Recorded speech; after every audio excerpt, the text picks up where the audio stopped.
Insemmilkom sinjuri għal darbohra nirringrazzjakom li qed issegwu il-programm. Ix-xandira llum qed issir mid-Dar Ċentrali tal-Partit Nazzjonalista Il-Pjetà. Sa nibdew il-programm bid-drawwiet kurrenti u l-elezzjonijiet tal-Parlament Ewropew u tal-Kunsilli Lokali. Sa nitkellmu mal-Campaign Manager li huwa Karl Guder.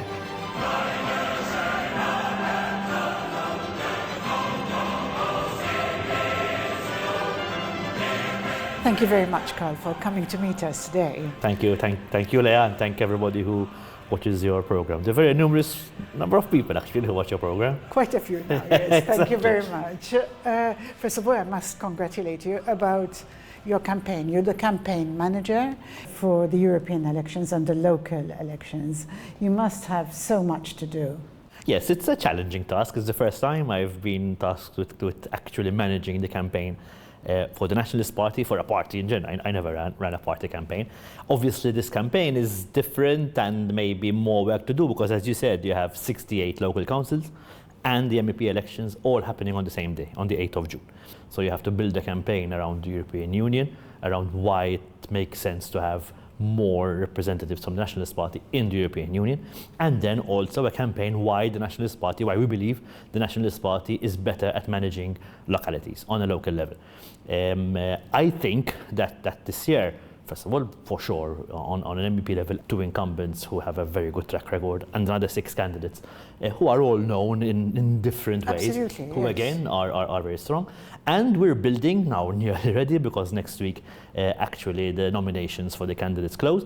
We're building, I think, very strong teams in most localities.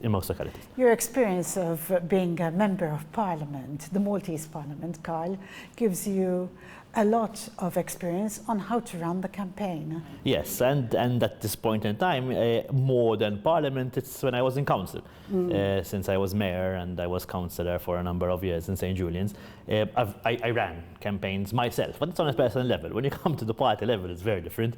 We have about 300 candidates contesting local councils. We have 8 candidates contesting European elections. We have 68 committees in different localities around Malta who are obviously helping us build the campaigns on a local level. We've got different committees at the party level. We've got all the administration. There's so many people, hundreds of people.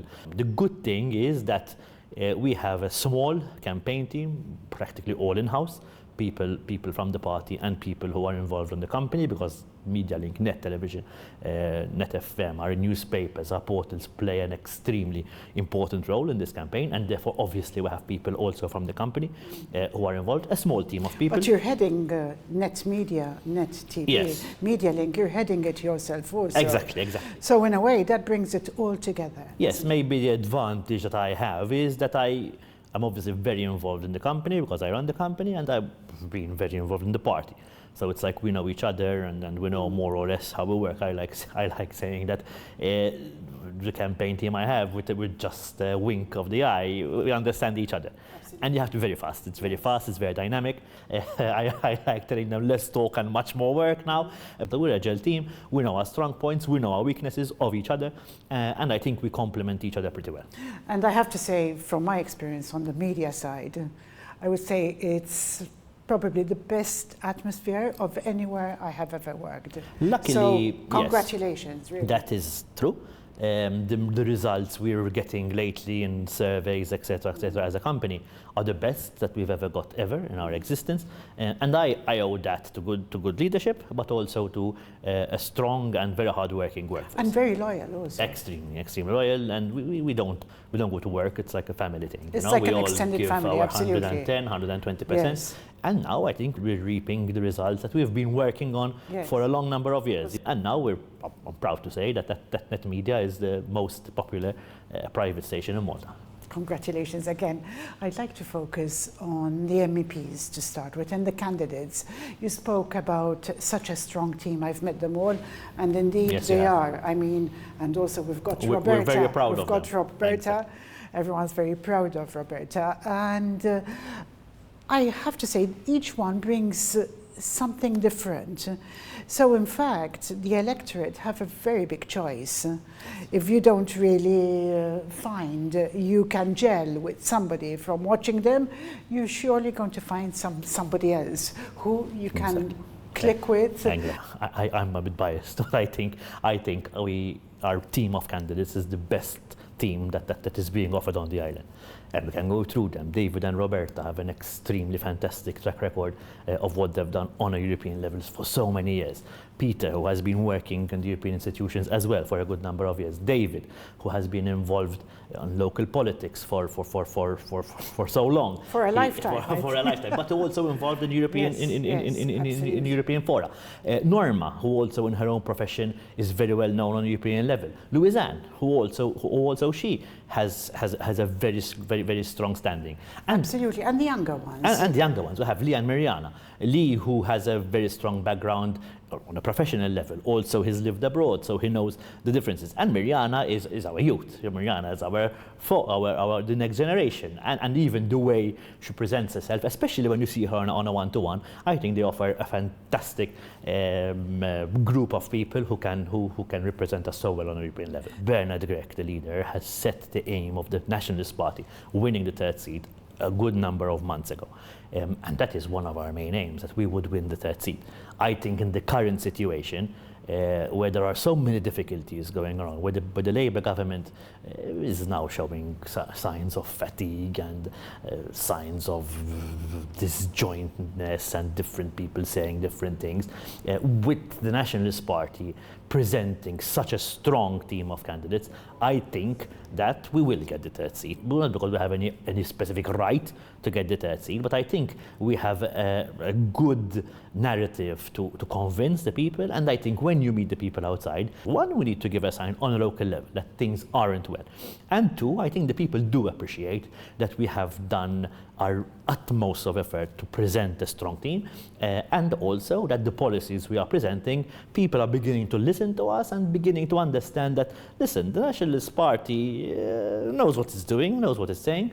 So I think that obviously with a lot of work in the next 7 weeks particularly, we will manage to convince the people to help us elect the third seat in the European Parliament. How should people vote? I'm not saying who should they vote for, but how should they vote when it comes to the Nationalist Party? We have 8 candidates. We have a system which we call single transferable vote, where basically the votes are transferred from one to the other, and therefore our appeal is that we vote for all the Nationalist Party candidates in any way that you'd like, but 1 to 8. We have to vote for everybody, leaving nobody out, and stopping in the blue section. The ballot sheet is obviously divided into different colors. Nationalist Party is blue, right? So my appeal is that everybody would vote 1 to 8. 1, 2, 3, 4, 5, 6, 7, 8, in any order or way that they like, but on the Nationalist Party candidates list. What are the repercussions should people not choose this option of voting? If people decide to vote, for example, 1 to a particular candidate and stop there,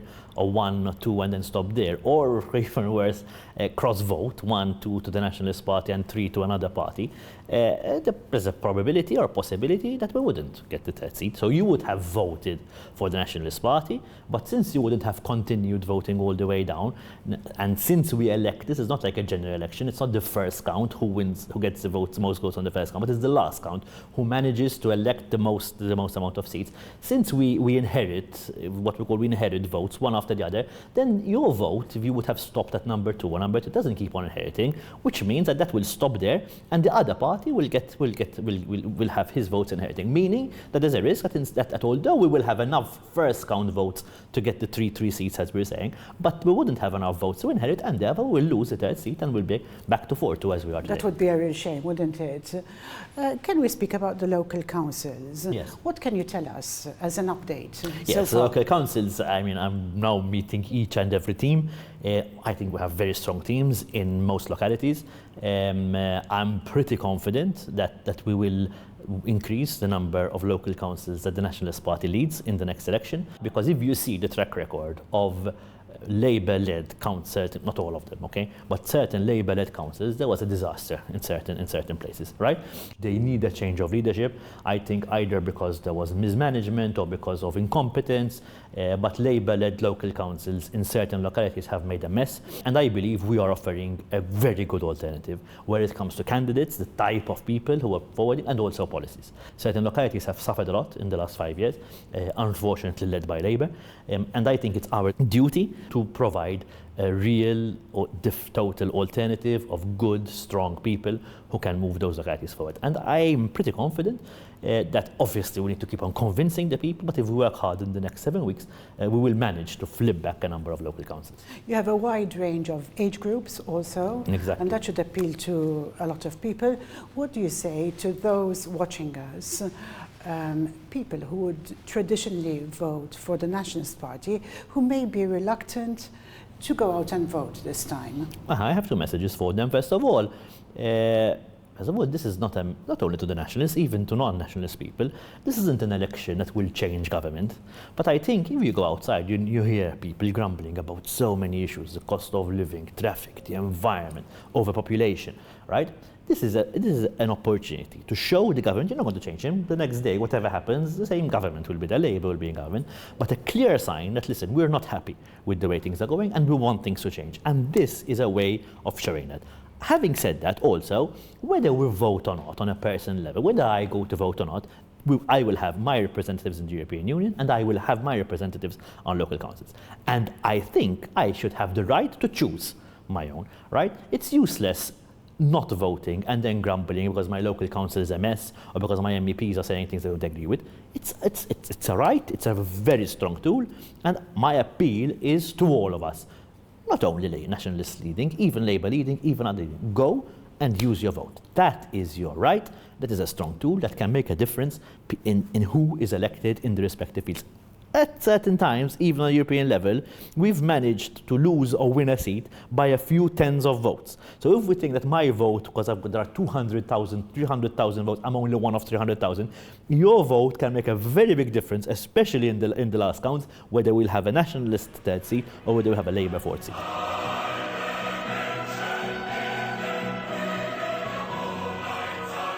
My message is to non-Maltese speaking people.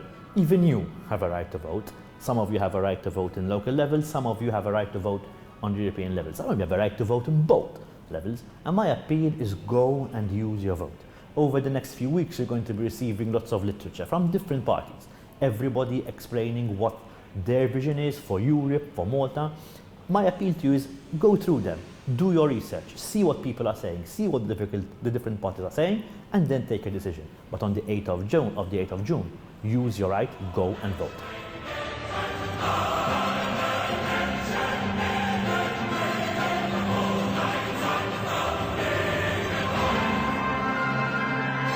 Sinjuri, dak kien aġġornament ma' Karl Guder dwar il-kampanja elettorali tal-Partit Nazzjonalista. Inħeġġiġkom li fit-8 ta' Ġunju toħorġu tivvutaw u tivvutaw għal kandidati kollha tal-Partit Nazzjonalista. Jiena Lea Hogg għal Net TV u sa nifqu għal waqfa qasira.